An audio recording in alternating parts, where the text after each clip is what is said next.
أعوذ بالله من الشيطان الرجيم قل هذه سبيلي أدعو إلى الله على بصيرة أنا ومن اتبعني وسبحان الله وما أنا من المشركين۔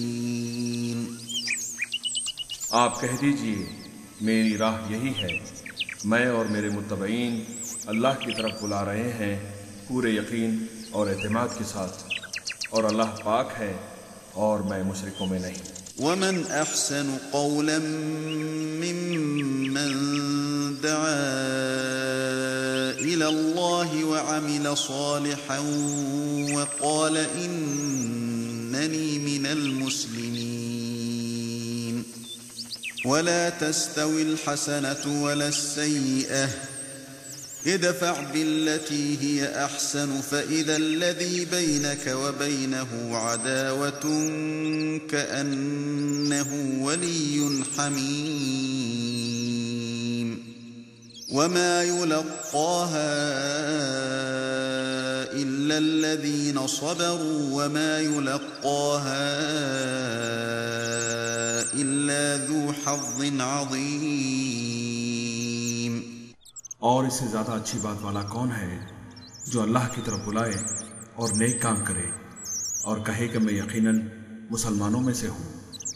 نیکی اور بدی برابر نہیں ہوتی، برائی کو بھلائی سے دفع کرو، پھر وہی جس کے اور تمہارے درمیان دشمنی ہے ایسا ہو جائے گا جیسے دلی دوست، اور یہ بات انہی کو نصیب ہوتی ہے جو صبر کرتے ہیں، اور اسے سوائے بڑے نصیب والوں کے کوئی نہیں پا سکتا۔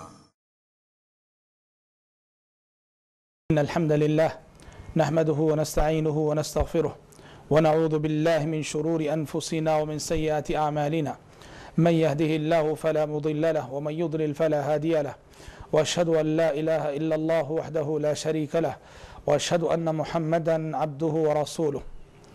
يا أيها الذين آمنوا اتقوا الله حق تقاته ولا تموتن إلا وأنتم مسلمون۔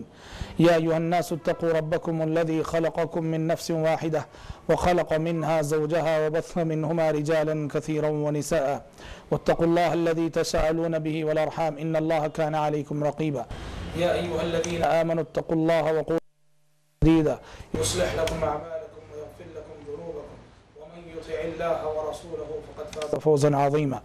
أما بعد فإن خير الحديث كتاب الله وخير الهدي هدي محمد صلى الله عليه وسلم وشر الأمور محدثاتها وكل محدثة بدعة وكل بدعة ضلالة وكل ضلالة في النار۔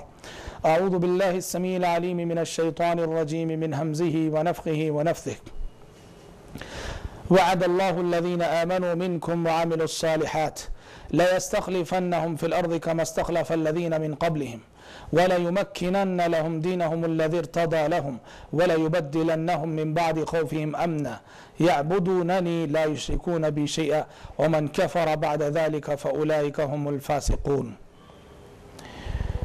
آج کی ملاقات میں آپ کے سامنے عہد خلافت راشدہ کی امتیازی خصوصیات کیا تھیں اس موضوع پر روشنی ڈالنے کی کوشش کروں گا۔ عہد خلافت راشدہ یہ وہ تاریخ انسانی کا وہ زرعی عہد اور وہ مثالی دور ہے کہ اس جیسا پاکیزہ دور نہ اس سے پہلے اس روئے زمین پہ دیکھا گیا اور نہ ہی قیامت تک ایسا دور دیکھا جائے گا۔ یہ وہ دور ہے کہ جس کی پیشن گوئی اللہ تبارک و تعالیٰ نے پچھلی آسمانی کتابوں میں فرمائی تھی۔ چنانچہ سورۃ الانبیاء میں اللہ تبارک و تعالیٰ کا ارشاد ہوا وَلَقَدْ كَتَبْنَا فِي الزَّبُورِ مِن بَعْدِ الذِّكْرِ أَنَّ الْأَرْضَ يَرِثُهَا عِبَادِيَ الصَّالِحُونَ، کہ ہم نے زبور میں داؤد علیہ السلام کو دی گئی زبور ایک تفسیر کے مطابق ہم نے زبور میں نصیحت والی آیتوں کے بعد یہ بات لکھ دی تھی کہ زمین کے وارث میرے نیک بندے ہوں گے۔ تو عہد خلافت راشدہ زبور میں کی گئی اس پیشن گوئی کا مصداق ہے، اور اسی طرح سے عہد خلافت راشدہ یہ وہ مثالی دور ہے کہ جس میں نبی کریم صلی اللہ علیہ وسلم نے